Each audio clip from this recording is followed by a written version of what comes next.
학생과 학부모님 여러분 안녕하십니까? 작년에 이어 올해도 모의 면접 콘텐츠의 오프닝과 클로징을 맡게 된 메이저 리서치 솔루션 운영팀 이수미 팀장입니다. 2024학년도부터 대입 자기소개서 전면 폐지가 예고된 상황 속 다수의 대학들이 한 발 앞서 학생부 종합전형에서 자기소개서를 활용하지 않고 있습니다. 자기소개서가 없는 상황에서 대학과 입학사정관에게 다른 지원자들과는 대비되는 나만의 컨셉을 확실히 어필할 수 있는 방법은 면접뿐이기에 여러분들께서는 이 면접이라는 기회를 어떻게 활용해야 할지 보다 깊이 고민하셔야만 합니다. 수많은 지원자들 사이에서 눈에 띄는 면접자로 돋보이기 위해서는 어떻게 해야 할까요? 좋은 면접과 나쁜 면접의 차이점은 무엇일까요? 여러분들께서 갖고 계신 면접에 대한 모든 궁금증을 풀어드리기 위해 저희 메이저 리서치가 기획한 계열별 학과별 모의 면접 콘텐츠를 소개해드리고자 합니다. 2023학년도 메이저 리서치 모의 면접 콘텐츠는 다음과 같이 인문계열 4편, 자연계열 4편, 의학계열 3편, 총 11편으로 구성되어 있습니다. 모든 콘텐츠의 면접관 역할은 메이저 리서치 디렉터가 담당하며 면접자 역할은 이전 입시를 메이저 리서치와 함께 준비했던 일반 대학생들이 담당합니다. 오늘부터 순차적으로 11개의 모의 면접 콘텐츠가 석소장이 입시생각 유튜브 채널에 게시될 예정이니 면접을 준비하고 있는 고등학교 3학년 학생 및 N수생 여러분들은 잘 참고하시기 바랍니다. 자연어 처리 전문가를 꿈꾸는 학생의 한국과학기술원 카이스트 모의 면접 지금 시작합니다.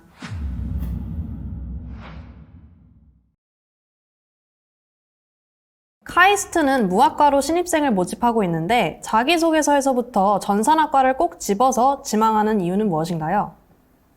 카이스트에서 무학과로 신입생을 선발하고 있다는 점을 잘 알고 있으나 4차 산업혁명에서 인공지능은 빠질 수 없는 존재가 되었고 그중에서 저는 자연어 처리에 관심이 특히 많기 때문에 전산학부를 지망하게 되었습니다.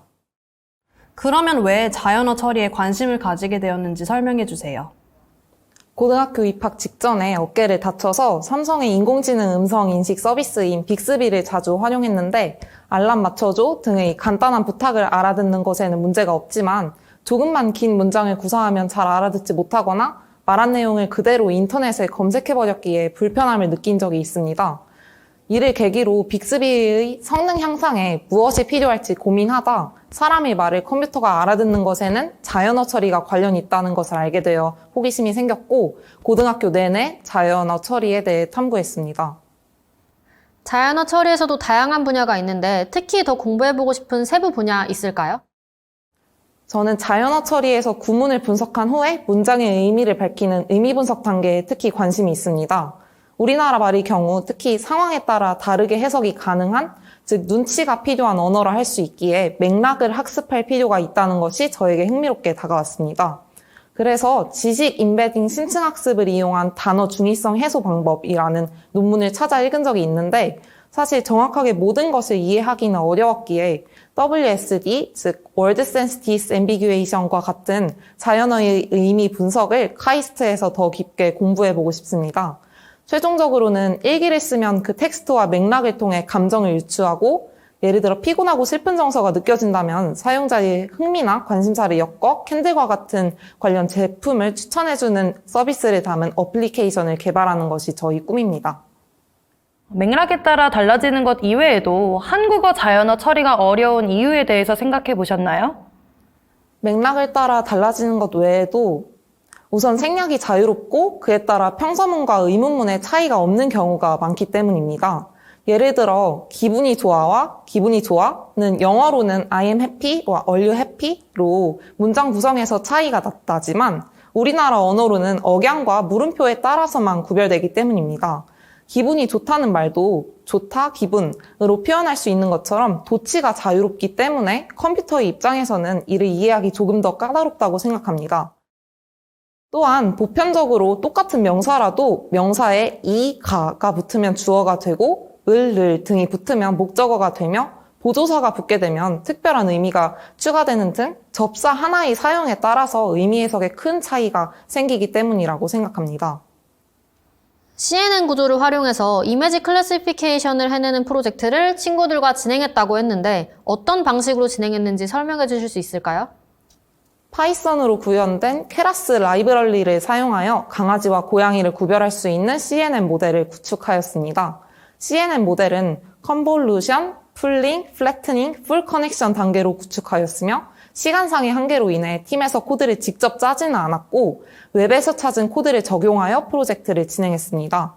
하지만 그 단계에서 코드를 살펴보며 입력 이미지가 64 해상도이고 이미지가 컬러이므로 RGB 값이 컬러를 의미하는 3이라는 식으로 코드를 해석했으며 추가적으로 예를 들어 풀링 단계에서 맥스 풀링 2D를 활용했는데 다양한 풀링의 형태 중 맥스 풀링을 CNN 모델에서 주로 사용하는 이유에 대해 최대값을 활용할 때 가장 두드러지는 특징을 찾을 수 있어서 그렇다는 결론을 찾아내기도 하는 등 단순히 이미지 클래시피케이션을 구현하는 결과보다 절차를 통해 적극적으로 딥러닝에 대해 배우려 노력했습니다. 그렇다면 CNN에서 풀링을 사용하는 이유는 무엇이고 컨볼루션 레이어와 비교했을 때 어떤 특징이 있는지 알고 있나요? CNN에서 강아지를 강아지라고 고양이를 고양이라고 추론하는 데 있어 레이어의 모든 데이터가 필요하지 않기 때문에 풀링을 사용합니다. 패러미터를 줄이기 때문에 해당 네트워크의 표현력이 줄어들어 오버피팅을 억제할 수 있으며 패러미터를 줄이는 것에 비례하여 컴퓨테이션이 줄어들어 하드웨어의 에너지를 절약하고 속도를 올릴 수도 있기 때문입니다. 컨볼루션 레이어와 비교한 풀링 레이어는 학습 대상 패러미터가 없다는 것이 가장 크고 또 풀링 레이어를 통과하면 행렬의 크기가 감소하며 채널 수의 변경이 없다는 특징이 있습니다. 인공지능에 관심이 많은 것 같은데 이루다 논란에 대해서는 어떻게 생각하시나요? 가장 큰 문제로 지적된 개인정보 유출과 관련해서는 이루다가 수많은 데이터를 무작위로 학습하다 보니 오버피팅이 일어나 일부 데이터를 그대로 외우고 이를 그대로 출력할 수 있다는 가능성을 사측에서도 알고 있으면서도 성급하게 상용화를 시킨 것이 그 원인이라 생각합니다. 이루다 사례가 크게 화제가 되며 기업들은 시장의 요구에 따라서라도 데이터 비식별화에 더욱 심혈을 기울일 것이라 생각하기에 이러한 사태가 재발할 가능성은 줄어들 것이라 생각합니다. 다만 개발사에서 이용자의 실명을 GitHub에 공개한 것은 명백한 개인정보 침해이므로 개인정보 침해와 관련하여서 엄중한 대응이 필요하다고 생각합니다. 인공지능의 활용성에 대해 기억에 남는 사례가 있으신가요? 네, 저는 뉴질랜드의 인공지능 소프트웨어 정치가 샘이 인상 깊었습니다. 샘은 페이스북을 통해 뉴질랜드인들과 뉴질랜드의 미래, 기후변화 대처 등에 관해 토론하고 여론조사 및 문제에 대한 분석을 실시해 정책을 제안하는 역할을 수행했습니다. 하지만 샘은 북핵 문제나 트럼프 미국 전 대통령과 관련한 질문 등 학습하지 않은 이슈에 관해 답변하는 것에 한계를 지녔고 학습한 대로 결과를 출력하는 단순한 챗봇에 그쳤기에 아쉬움이 있었습니다. 사실 AI 정치 소프트웨어를 인간 대신 정치에 실제로 투입하는 것은 아직까지는 상당히 조심스러울 수 있으나 인간보다 편향이 덜할 것이라는 기대하에 최소한 정책에 관련해 좋은 자문가가 될 수 있을 것이라 생각하며 인간이 전유물처럼 여겨졌던 정치에 인공지능을 연결시킬 수 있다는 가능성을 접하게 되어 정말 새로웠습니다. 자연어 처리 기술이 더욱 발전하다 보면 또한 사람들이 개인정보 수집에 대한 명확한 기준과 대책이 마련된다면 언젠가는 실시간으로 사람들이 일상 속에서 느끼는 불편함이나 구조적 그리고 제도적 불편함을 개선할 수 있는 정책 마련에 이바지하는 정치 조정용 인공지능도 개발될 수 있지 않을까 하는 고민을 해보는 계기가 되었습니다. 마지막으로 하고 싶은 말 있으신가요? 카이스트는 제가 고등학교 입학 시절부터 꿈꾸어온 꿈의 대학입니다.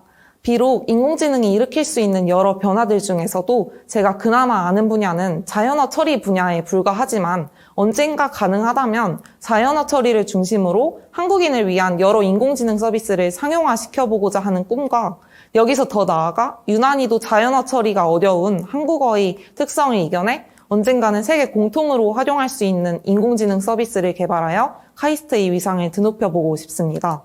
오늘 면접 기회를 주셔서 감사합니다. 장점 피드백 시작하도록 하겠습니다. 전체적으로 본인의 활동에 대한 설명 능력이 좋으며 뒷부분 질문에서 자연어 처리 기술의 가능성, 그리고 개인정보 보호와 인공지능 학습 정보의 편향성에 대해서도 인지하고 있다는 인식을 준 점이 좋습니다. 구체적으로 질문별 답안 피드백을 드리자면 실제적 경험을 활용한 동기를 설정했다는 점에서 다른 지원자들과의 차별점이 될 수 있습니다. 추상적이고 와닿지 않는 동기가 아닌 누구나 경험 가능하지만 이에 더 나아가 구체적으로 탐구하려는 태도는 지원자를 향한 긍정적인 인상을 심어줄 수 있습니다.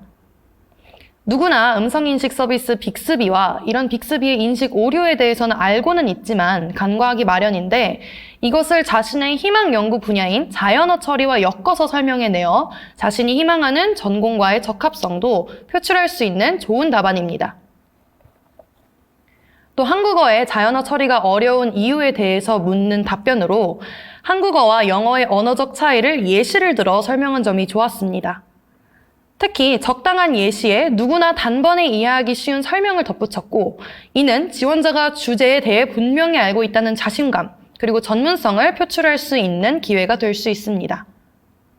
마지막으로 이루다 논란에 대해 묻는 질문에 대한 답변으로 논란의 원인 분석, 자신이 생각한 기업의 노력 방향, 또한 추가적으로 필요한 대응 방법 등 짧은 질문 안에 함축되어 있는 내용을 모두 녹여낸 답변입니다. 답변의 방향성에 대해서 긍정적인 평가를 받을 수 있었습니다. 이상으로 장점 피드백 마치도록 하겠습니다. 단점 피드백 시작하겠습니다. 장점에서 언급했다시피 중반부와 후반부에서 자연어 처리 기술 및 인공지능에 대한 전문성을 잘 어필해서 전반적으로는 괜찮은 면접 분위기를 형성하셨습니다. 그러나 전산학부 스나이핑 질문과 같이 지원자만의 컨셉을 확실히 어필할 수 있었던 첫 질문을 너무 상투적으로 답변한 것은 초반부 면접 분위기에서 힘이 빠지는 등의 악영향을 미칠 수 있습니다. 본 면접에서는 면접관이 추가 질문을 한 덕에 부드럽게 흘러갔지만 실제 면접에서는 지원자의 말투나 면접관의 성향에 따라 추가 답변 내용 자체를 언급하지 않고 넘어가는 경우도 많습니다. 따라서 이야기할 기회가 주어졌을 때 이야기를 해야 한다는 점을 명심해야 합니다. 다음으로 AI 챗봇 이루다의 사회적 논란에 대한 언급이 부족했다는 점이 아쉽습니다. 사회적 문제를 먼저 설명하고 그 다음에 이를 야기한 시스템상의 문제를 이야기하는 것이 좋습니다. 시스템상의 작은 문제가 사회적으로 큰 파장을 일으킬 수 있다는 점에 대해서 경각심을 가지는 것이 중요하다라는 입장을 추가적으로 표명해 주시면 더 다양한 시각에서 문제를 바라볼 수 있는 인재로 비춰질 수 있습니다.